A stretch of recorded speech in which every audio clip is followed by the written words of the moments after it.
have it. Okay.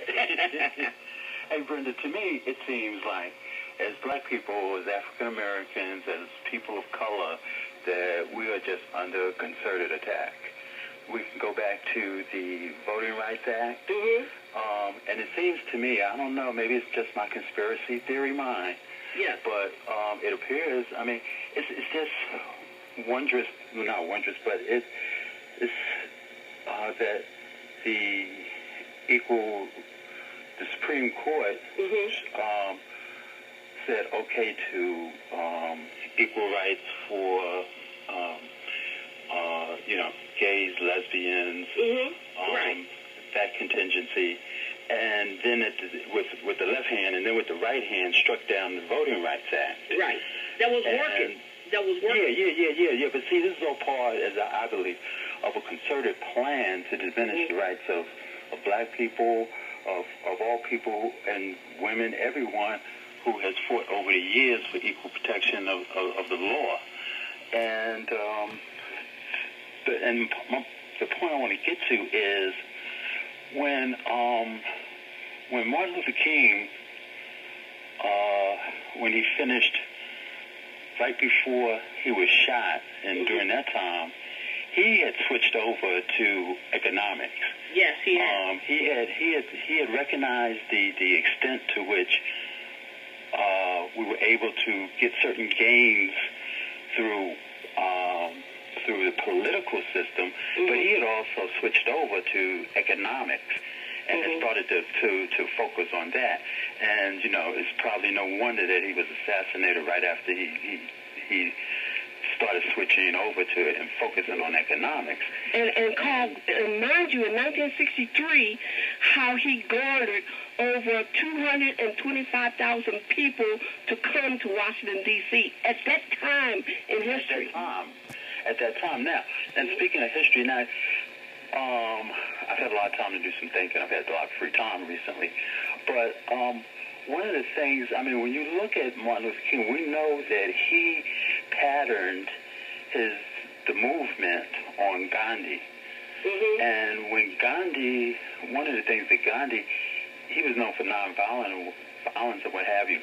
But one of the ways he was able to break the yoke of oppression in India was through economics and through the Indian people boycotting, I think it was the dye or the salt or one of the economic commodities at that time.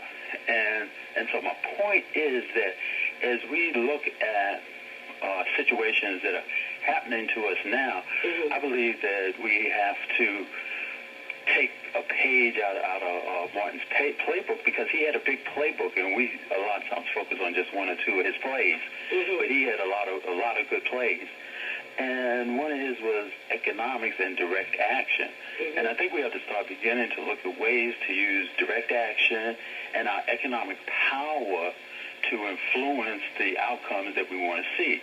For instance, when we look at candidates, and candidates perhaps that we don't agree with, we probably need to start taking a step further and look at who's supporting these candidates, giving them money. And I'm talking about big corporations. Because if you have these big corporations that's giving thousands and hundreds of thousands and secret slush fund money and all this to people that they want to see in office, then I think we have a responsibility to hold those companies, corporations accountable in our buy-in decisions. So, for instance, if Company X, who's making the most popular brand of sneakers that our youth are buying up by the truckload, well, then we have a responsibility to say, hey, that company, you're supporting this candidate, well, we're going to expose that. And what we're going to do, we're going to ask our youth and people in our community not to buy your product. And the reason I bring this up is because I think that we need to slightly shift our focus. We need to keep it on politics,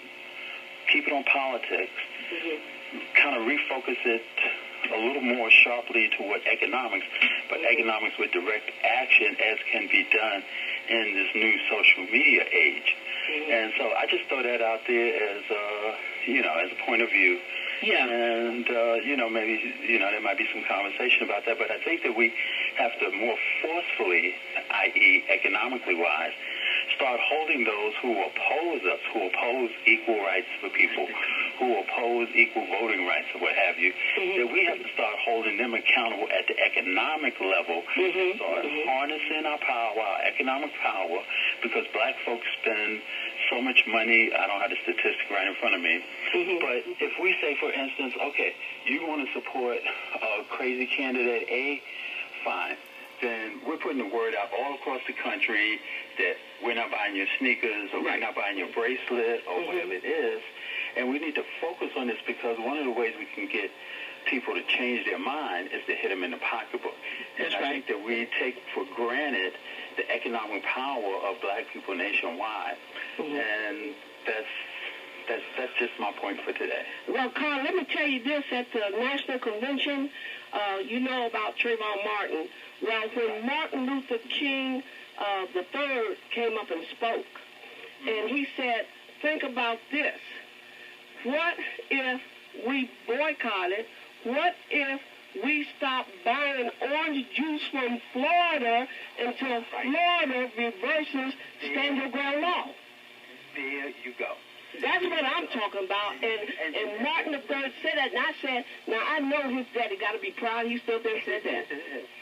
And Brenda, I was so proud of Stevie Wonder when he came out and said he's not doing no more concerts. And not only he's not doing no concerts in Florida, he's not coming nowhere near any of those states that have stand your ground. Okay? And see, these are the types of actions that I think that we need to keep, moving with the voting, making sure we get everyone out to vote, blah, blah, blah, what have you. But when we go to the store, okay, see, and that's part of the education campaign. We have to educate the community. Okay, this company is supporting this candidate, and this candidate says that you shouldn't have voting rights. Okay, why are you buying his product? That's right. Like we need to start getting that education out. Yeah. And start focusing on that, I believe. I think that we could have a real impact, and there's no place better than I just need to do more research. Well, we appreciate all the research that you can do and inform us about. And another big entity when you're talking about capital is the Cox brothers. Right. Okay. Those guys are dangerous. Oh, yeah. Yes. They're trying to control the country. Exactly. And see, they have so many financial holdings that is almost like a spider's web that touches into every community. And by the way, and I want you to speak about this on some other broadcast, the recent acquisition of the Roanoke Times. Yeah. And what that portends for the black image in the community, because that's another issue, Brenda, that we have to hold the entertainment industry accountable for the images that they continue, the negative, stereotypical images that they continue to pour into not only the black community, but the entire nation of what it is to be a typical black person. When I turn on the TV and flip through some of the shows that's on, it's absolutely disgusting. I mean, it's still step and fetch it, and it's dang near still blackface and stuff like that. And it seems that we buy into that more than anybody else and support that more than anyone else. It's like we're acting against our own best self-interest. And I think we just need to start raising these issues. And there's some other people that need to be held accountable, and some of them are in our own community. Everyone who is black is not, everyone who has a black skin is not for everything everything progressive that we want to see happening. Right. And so, with that, Brenda, I appreciate you giving me the time. As soon as I'm feeling better. Oh, great. Hopefully I'll be able to contribute in some way more to the effort. And we shall be in touch. And sure. love both of you, and Miss King, yes. even from the days back at Addison when I was working. That's right, I remember. Disciplining the kids, and pull your pants. We were saying pull your pants up way before anybody else. It's good talking to you too, Carl. Well, thank you, Carl. We appreciate that so much. And as always, I have a high degree of respect for your research. And research is very, very important. And Carl Cooper knows how to get in there and find every ounce of data, statistics that you could ever want to know. So we appreciate that. And that was a wonderful call, and I appreciate it. And I thank you, and we will continue to keep you uplifted, you and your lovely wife, Leah. So thank you so much. I appreciate that. I just wanted to just say briefly before I go that we are still appreciative that you still play the song, and maybe one day we'll do a show about how the whole song came about. And yes. And we can't forget Marshall McCadden and his role in that. Yes.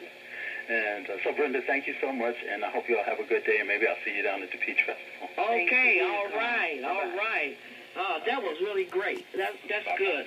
I like calls like that, and opinions are very, very important to us.